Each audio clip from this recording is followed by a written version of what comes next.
Today we're going to put in a hand pump well. I recently put in 2 hand pump wells. One completely failed. The other one works perfectly. I'm going to walk you guys through what went wrong on the first well and how we got things right on the second. We'll take an in-depth look at all the parts and pieces that you're going to need, how they go together, what to use, where to buy the equipment, and ultimately, hopefully everything you're going to need to know to put in your own hand pump well. My name's Dave Whipple and you're watching Bush Radical. Stay tuned.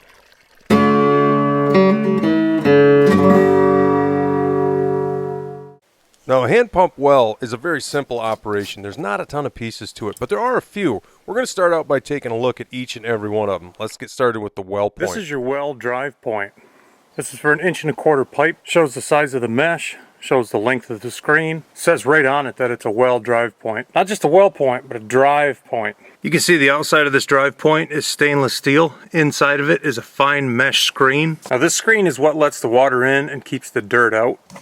On the top end, nice set of pipe threads. If you could see inside here, if it wasn't dark, it's just a solid steel piece of pipe, and it's got large holes on the inside of the pipe. Then of course this stainless steel sleeve with the fine holes, this is just wrapped around the outside and spot welded. And it sandwiches the screen between this outside casing and that inside pipe with the larger holes. It's all welded together at the end. Now you're also going to need 2 pipe wrenches. They don't have to be expensive. All they have to do is be big enough to handle 1.25 inch pipe.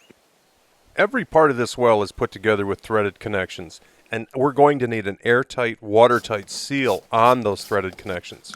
To get those connections sealed, we're going to need a good quality, non-toxic pipe joint compound. I like the Oatly brand. Make sure it's non-toxic and rated for water. This brand kind of has the consistency of soft serve ice cream. Here's a good look at the label. Where any 2 pipes connect, we're going to need couplings. Notice it says drive coupling, not just pipe coupling, drive coupling. These are the Water Source brand. Water Source makes all kinds of parts and components for hand-driven wells. Now, standard pipe couplings are just made out of cast iron, and they're too soft to be driven. Basically, you're driving a well. It's like driving a giant nail in the ground. And at the connections, these couplers take a lot of abuse, so you need steel drive couplers. These drive couplers cost about $8 or $9. I buy them at Menards or Ace Hardware. You want to buy one for every joint that's going to be in the well and one extra because you're going to smash one of them putting the well in. Once you get your pipe down, you take that sacrificial coupler off, you put a fresh one on and make your joint. Now this is an 1.25 inch ball valve. You don't need to use a ball valve in your hand pump well, but they are really nice because what it'll do, it will allow you to prime the pump and then lock the water in the pipe. Just like putting your finger on the end of a straw that's full of soda and the soda doesn't fall out of the straw. Without a ball valve, water may seep past the leather gasket in the pump itself and lose its prime after a few days. If that happened, you would need to reprime the pump. And by the way, this is the pump that we're going to be using. Once again, it's the Water Source brand. Now the pump comes with an exploded diagram with a complete parts list. So you can see not only what the part's called, but where it goes and how it all goes together.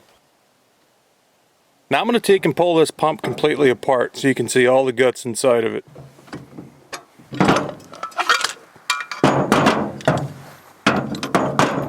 This leather cup makes the seal and actually does the pumping work of the pump. Basically, you just have a leather cup that acts as your gasket to make the pump work. There's a little iron check valve in here. Not much to be seen, really. Just kind of a look at how that check valve works. When this is pulling water up, this valve is closed. It's pulling all the water up. But when this plunger is going down, the water will push past this little check valve. Then you have this rod and just this little kind of basket that holds it all together. Inside the pump itself, there's a leather gasket with a little weight on it.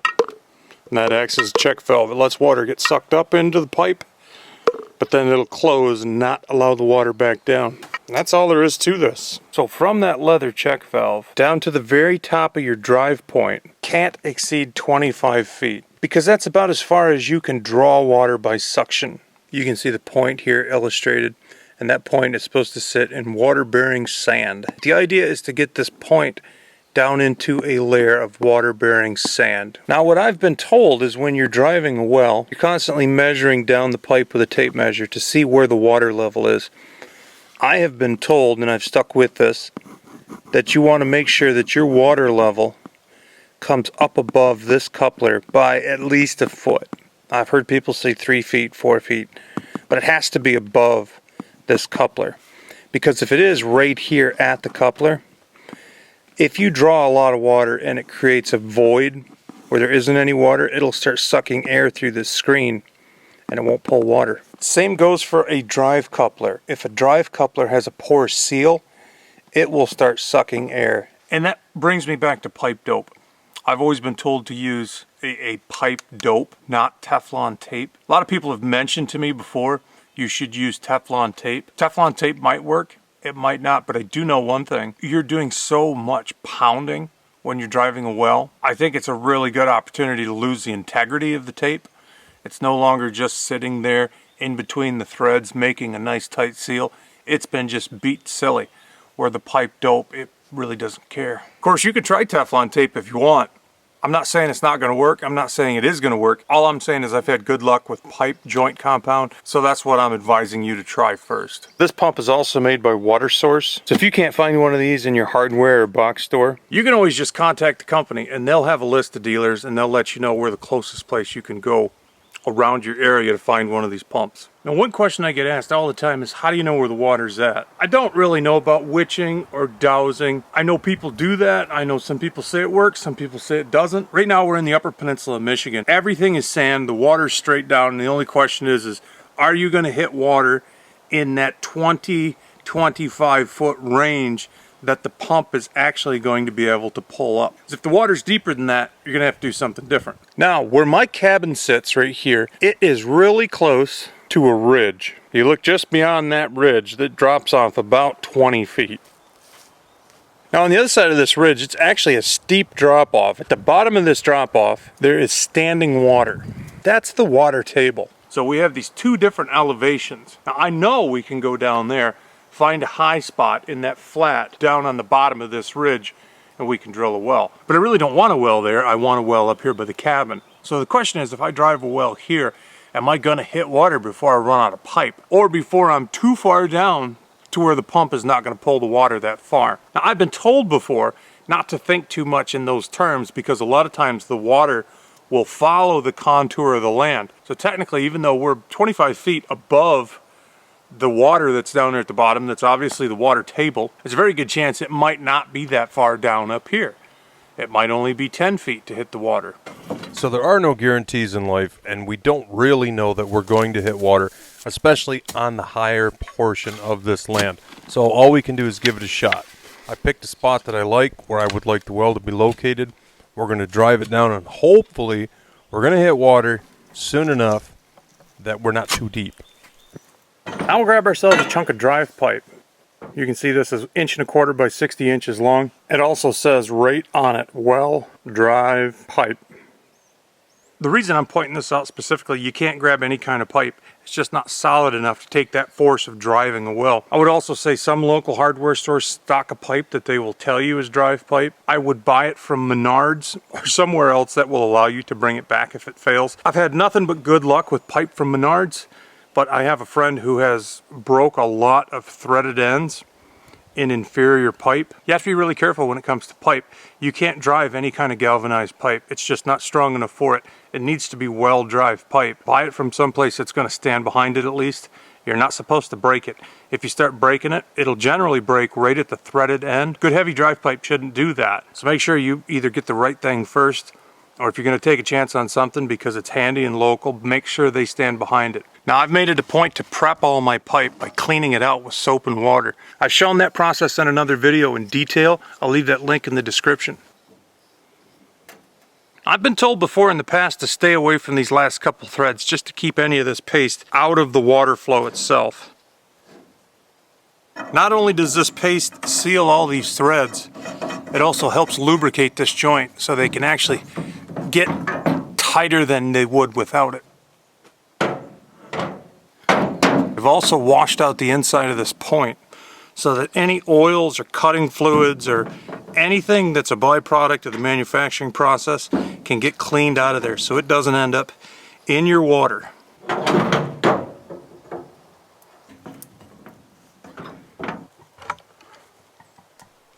In case you were wondering why I was digging a hole with a post hole digger, when you have one stick of 5-foot pipe and the well point together, you've got 8 feet of pipe. You got to get it far enough in the ground so you can actually work with it. Notice I'm putting on that beat up old coupler. We'll take this coupling, beat it to death, getting the pipe in the ground. Then we'll take this one off, put a new one on, and then the next section of pipe. And then this coupling will go on top of that pipe. Next, we're going to build a homemade tripod. Doesn't need to be special, just needs to be solid enough to use to hold up our well driver. This is the second time I've made one just the same way. 3 poles, these are aspen. I wrap a ratchet strap around the top of it, bind it down nice and tight, and then that holds the top of the tripod together. Works perfect. I'm going to tie a short section of rope to that ratchet strap. That rope is going to hold my pulley, and then my working rope is going to go through the pulley. That's the rope that's going to operate the well driver itself. Both of these chunks of rope need to be pretty strong.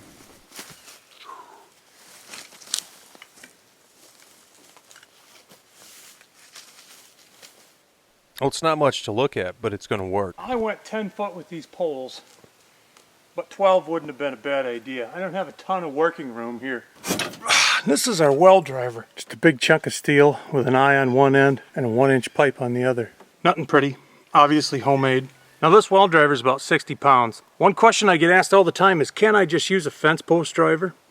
You could, but it's going to take a lot of work. Also, a fence post driver is set up with 2 handles, so if you want to work it with your arms, I like a driver that's got an eye on the top, because even though it takes a little bit of time to set a tripod up like this, it takes a lot of the work out of it.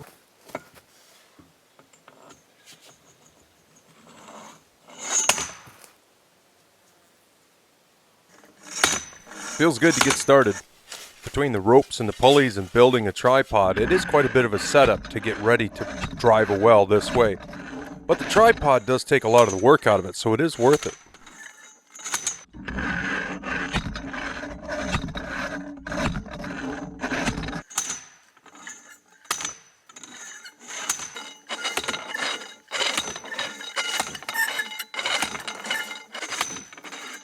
By the time you've driven a 5-foot piece of pipe into the ground, you're ready for a break, so it's nice to take that old sacrificial coupler off, put on a fresh coupler, and get set up to drive the next piece. Seems like I've made this video 4 times.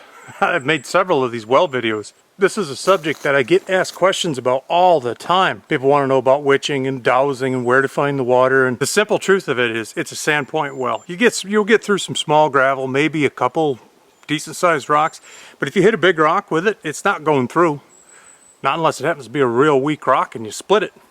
Wouldn't bet on that. One of the best ways to find out how deep you got to go for water is ask your closest neighbor. If your neighbor's got a 100-foot well and this is only good to 25, it's just not for you. It's not going to work in clay. It's not going to work in rock. It's just a sand point.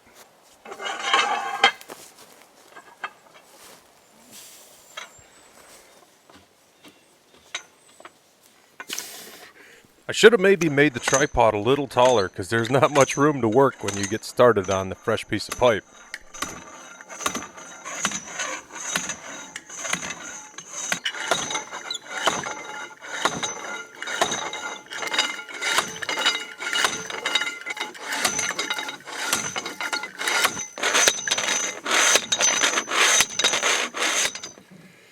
So here's where we're at.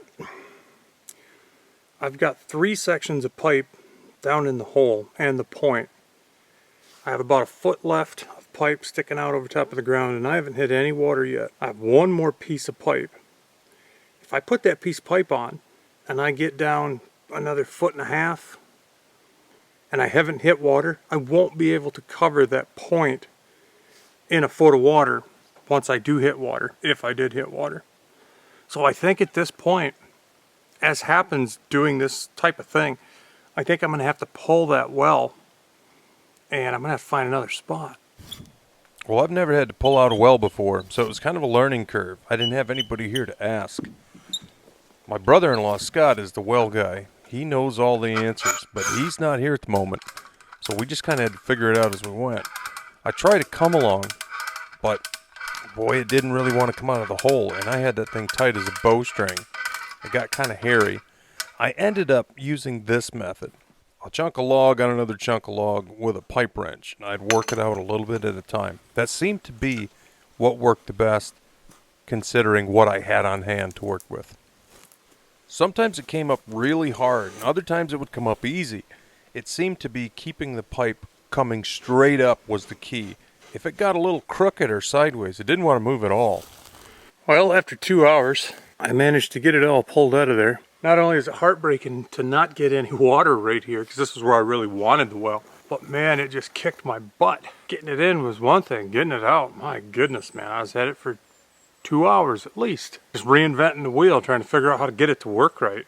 Because man, I tell you what, it is not easy to pull a well. And it's fresh, I just stuffed it in. You'd think it'd come right back out, but it doesn't. So what we're gonna do is we're gonna pack everything up. We're actually gonna go down the hill to the flat section below. And I know that down there we're going to hit water. I wanna pick a spot that's away from any low spots where the water can collect when the table's high, because I wanna get the best chances of getting the best quality water in an area where I actually know there is water. If you think it's no fun to drive a well and not hit water, try pulling the pipe, because that's no fun at all. But what's even worse than that is to pick everything up and move it 200 yards over a cliff down to an area where you're going to have a better chance of getting water.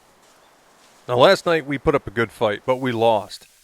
But today I think we're going to win. I know water is really close. The only question is, how far down are we going to have to drive to hit water, and how is the quality going to be once we find it? I have high hopes for both those. When I pulled the well pipe, the well that failed, I left the sand point and the first section of pipe together because they really don't need to come apart.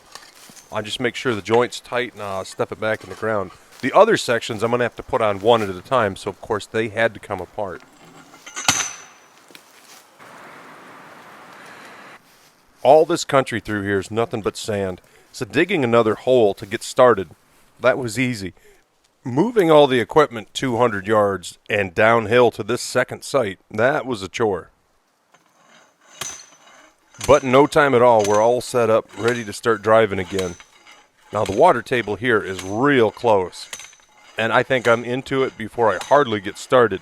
You can see that pipe is just driving in there, about 1.5 inches a shot, which is amazing progress. A lot of times when you hit the water table, it'll really start driving easy. There it is. Now we're only 4 foot 6 inches into the ground here where the water's at. That makes perfect sense because all of this ground through here is flat, and if you walk that way 100 yards, you hit the river, and the river's obviously the water table. There's standing water over here, there's some standing water over here, but this sandy knoll is about 4 feet, 5 feet higher than everything else. It's just good, clean sand. Now I know I'm in the water. I want to get that sand point down far enough to ensure the best quality possible. Now I have to be really careful with this pipe because after pulling it out of the ground yesterday with the pipe wrenches, it is covered in razor sharp little barbs where the pipe wrenches have bit into it. By the time I drive another stick down to about 2.5, 3 feet above the ground, I should at least be a couple feet above the top of that point, and I think that would be good. We'll check it when we get there. The bottom of the well point is 10 feet in the ground right now. I'm going to throw the pump on and check the water quality. Now I have a really good feeling about the water table here, the well location. I think the water quality is going to be good, so I'm going to go ahead and install that ball valve. I'm not just going to throw the pump on to check the water, because I think everything's going to work out just fine.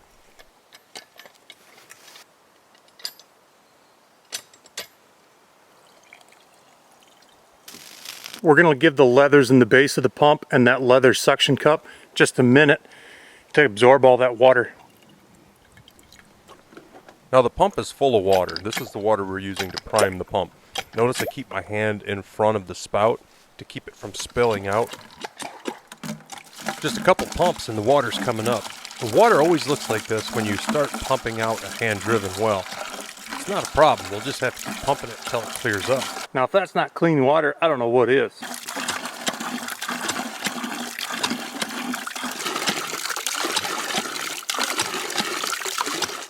Now there's the first bucket.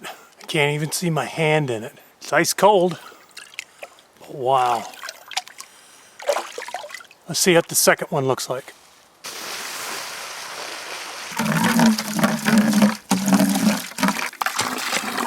That's getting better.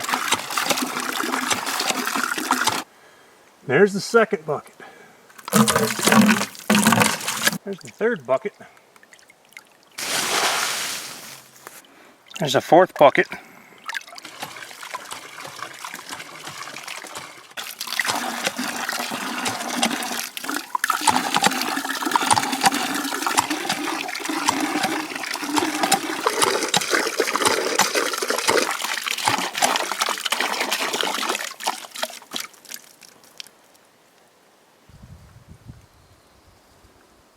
Now we're at bucket number 10. I think there's nothing wrong with that.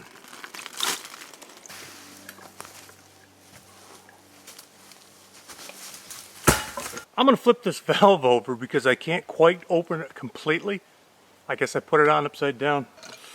I'm not going to get too crazy with this fitting and its final torque because it is brass. I don't really want to crack it.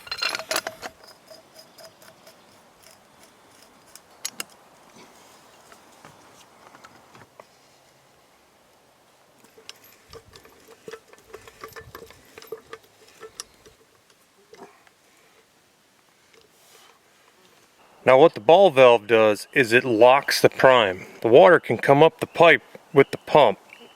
Once you shut the ball valve, it's like putting your finger over the end of a straw full of soda. Well, not only is the well installed and everything is good, but the water quality is actually really nice.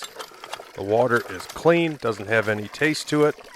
It's just what I hoped it would be.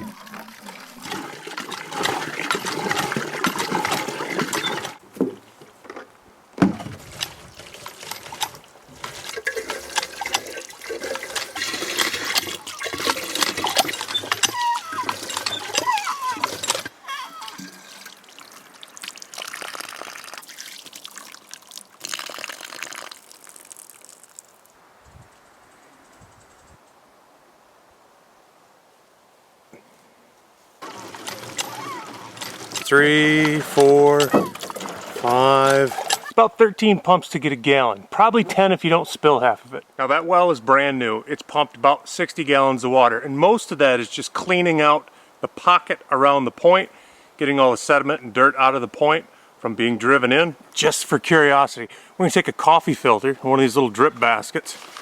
We're gonna run a gallon of water through the coffee filter and see how much sediment there is in your average gallon of water, now that the well's cleaned out.